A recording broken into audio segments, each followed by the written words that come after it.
बिस्मिल्लाह अल्हम्दुलिल्लाह वस्सलातु वस्सलामु अला रसूलिल्लाह। अस्सलामु अलैकुम व रहमतुल्लाहि व बरकातुहू। दारुल उलूम देवबंद क्या है और उसका मसलक व मशरब क्या है, इख्तिसार के साथ समाअत फरमाएँ। किस्त नंबर 8।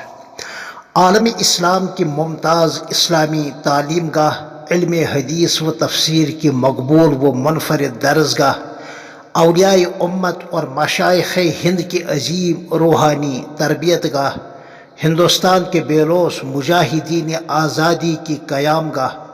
बैनुल अक़वामी हैसियत की हामिल यूनिवर्सिटी, जिसे पूरी दुनिया के मुसलमान दारुल उलूम देवबंद के नाम से जानते हैं और अल्हम्दुलिल्लाह मानते भी हैं, जिसको हम बड़ी अक़ीदत के साथ अज़हरुल हिंद, बल्कि मैं कहता हूँ अज़हरी एशिया भी है, और उलमा और फजला उसको इखलास का ताज महल भी कहते हैं। वह एक ऐसा दरख्त है जिसको वक्त के चंद अल्लाह के नेक बंदों ने इल्हाम खुदाबंदी से बड़े इखलास और लिल्लाहियत और अल्लाह की ज़ात पर भरोसा करते हुए लगाया था, जिसकी शाखें अब अल्हम्दुलिल्लाह 7 समंदर पार हो चुकी हैं और जिसके फल और फूल से सारी इस्लामी दुनिया फ़ायदा उठा रही है। दरअसल यह हमारे अकाबिर का फैज़ है जो इनके वफ़ात के बाद भी जारी रहेगा और इंशाअल्लाह क़यामत के दिन तक जारी रहेगा। दारुल उलूम देवबंद उन उलूम व अफ़कार का एक बहता रवां दवा दरिया है जो सीने नबूवत से बहकर सहाबा किराम से होता हुआ हिंदुस्तान में हज़रत शाह वलीउल्लाह मुहद्दिस देहलवी रहीमहुल्लाह के वास्ते से हज़रत मौलाना मोहम्मद कासिम साहब नानोतवी रहीमहुल्लाह और हज़रत मौलाना रशीद अहमद साहब गंगोही रहीमहुल्लाह और हज़रत मौलाना मोहम्मद याकूब साहब नानोतवी सिद्दीकी के ज़रिए देवबंद में मुंतकिल हुआ, जिसकी नहरें हिंदुस्तान और पाकिस्तान और तमाम पड़ोसी मुल्कों की सरहदों से निकलकर सारी दुनिया में फैल गई। आलमी इस्लाम के तालिबान उलूम नबुवत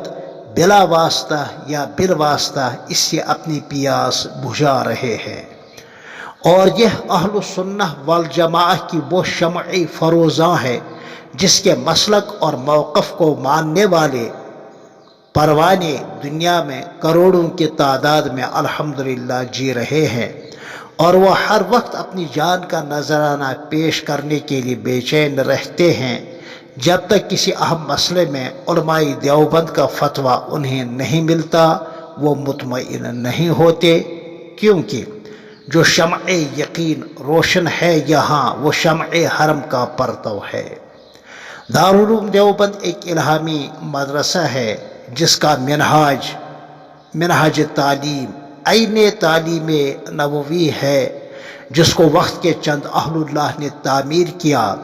और जिसका सरमाया तवक्कलतु अलल्लाह है और जिसकी बुनियाद इखलास व लिल्लाहियत पर है, और जो अंग्रेज़ों की हुकूमत में इस्लामी तशख़्ख़ुस और दीनी तालीमात को हिंदुस्तान में खुसूसन और पूरी दुनिया में उमूमन बाकी रखने के लिए कायम किया गया है। वो एक इस्लामी किला है जिसका हर फाजिल दीन का सिपाही है, जो हमेशा बातिल से सीना सुपुर रहता है, कभी उससे किसी कीमत पर समझौता नहीं करता, क्योंकि दारुल उलूम देवबंद की बुनियाद ही बातिल से टकराने के लिए रखी गई। इसलिए जब कोई फितना या फ़िरका इस्लाम की सूरत बिगाड़ने के लिए उठता है तो सबसे पहले उसकी सरकोबी के लिए हमारे यही उलमाए देवबंद कमर बस्ता होते हैं। यही वजह है कि आलमी और मुल्की या रियासती सतह पर जो गुमराह ग्रुह सर उभारते हैं उनकी निगाहें दारुल उलूम देवबंद ही पर पड़ती हैं, क्योंकि यही उनके नापाक अज़ाइम में हिमालय पहाड़ बनकर हाइल हो जाता है और वो इससे टकरा कर रेज़ा हो जाते हैं। दारुल उलूम देवबंद अल्हम्दुलिल्लाह दुनिया का वो पहला इदारा है जो अवामुन नास के चंदे पर कायम किया गया, क्योंकि इससे पहले के तमाम दीनी मदारिस हुकूमत की इमदाद से चलते थे دنیا کی تاریخ میں سب سے پہلے دارالتفسیر اور دارالحدیث باقاعدہ دارالعلوم دیوبند میں تعمیر کی گئی، اور اس اعتبار سے دارالعلوم دیوبند ام المدارس بھی ہے، اس لیے کہ انگریزی اقتدار میں بر صغیر کے تمام مدارس اسلامیہ نیست و نابود کیے جانے کے بعد سب سے پہلے دارالعلوم دیوبند کی افتتاح کا ستارہ چمکا۔ پورے بر صغیر میں یہ واحد ادارہ ہے جہاں ہر سال ہزاروں کی تعداد میں فضلاء فارغ ہو کر نکلتے ہیں، جہاں ملک ہندوستان کے کونے کونے سے اور ہندوستان سے باہر مختلف ملکوں سے طالب علم حاصل کرنے کے لیے آتے ہیں، اور اس اعتبار سے ساری دنیا میں ہندوستان کا نام روشن کرتے ہیں۔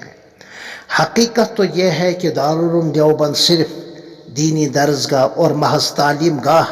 اور روحانی جلوہ گاہ اور چند بڑی عمارتوں کا نام ہی نہیں ہے، بلکہ وہ تو ایک ایسی فکر اور ایک ایسی تحریک کا نام ہے جو پوری دنیا میں اسلام کو زندہ رکھنے، بالخصوص ایشیا میں اسلامی تعلیمات و مذہبی امتیازات کو باقی رکھنے کے لیے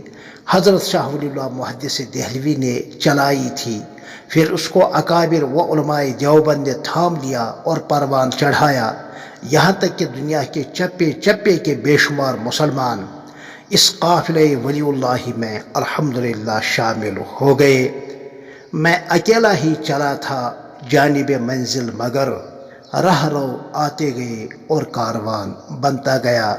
پھر ملتے ہیں اسی عنوان کے تحت قسط نمبر 9 میں، تب تک کے لیے السلام علیکم ورحمۃ اللہ وبرکاتہ۔